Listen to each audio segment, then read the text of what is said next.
So today I'm going to be making barbecued ribs and some sides. You want to buy some ketchup add some ketchup to your grocery list, and of course the ribs, and make sure that you have butter and spices and brown sugar and molasses just in stock in your cupboards before you get going with this process. So the first thing you're going to do is take the ribs out of the packaging and put them face up on a greased cookie sheet.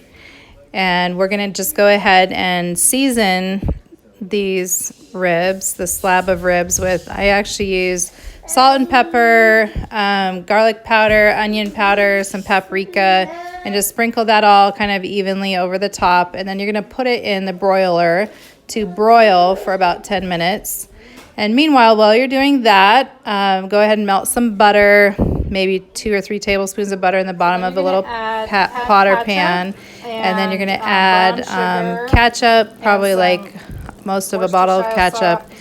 I added in here. And then a healthy amount of brown sugar and some Worcestershire sauce. I actually also add some lemon juice. And I'm just stirring that up well. So I just use a fork. You can use a whisk if you want. So yeah, you just go ahead and add whatever you want. Like if you want it spicy, you can add spices. I actually love rosemary in my barbecue sauce, so I picked some fresh rosemary from outside and chopped that up finely, and then put that in to the barbecue sauce, and just go ahead and cook that down while the ribs are broiling. So you're just going to want to make sure that the ribs broil until they're nice and brown on top, and then we're going to flip them over and season them the same way and do the same thing on the back side. Meanwhile, you just keep stirring your barbecue sauce. I added some more brown sugar and some molasses, actually, just to kind of augment the flavor, and a little dash of ghost pepper sauce. I don't want it to be too spicy because my kids don't like super spicy barbecue. I would make it spicier for me if it was just me, but anyway. So these ribs are looking really good. They are almost finished on the back side, and you can see they're nice and golden brown. Now they're not cooked all the way through, so you're going to chop them up and you'll see some pink in the middle, and you're going to just go ahead and pour your barbecue sauce into a roaster pan, and then put all the ribs inside of that and kind of stir them around so they're evenly coated. And then we're going to set the oven to 350 instead of the broil setting. And we're going to go ahead and put the lid on this and pop this roaster pan in the oven at 350. And we're going to bake them for a couple hours because I really like my ribs to be falling off the bone. So this is kind of what they look like when they're baking.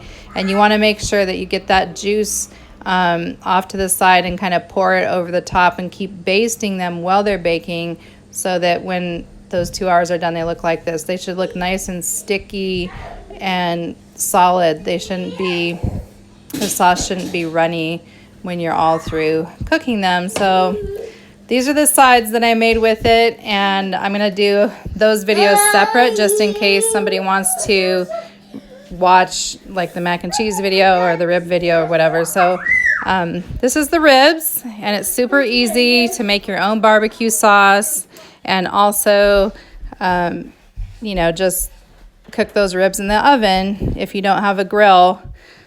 So let me know if you have any questions. Happy rib making. So I should also add that this works well for beef ribs as in addition to the pork ones. So you can use the same process for the barbecue sauce and the broiling and baking process as well for beef or pork.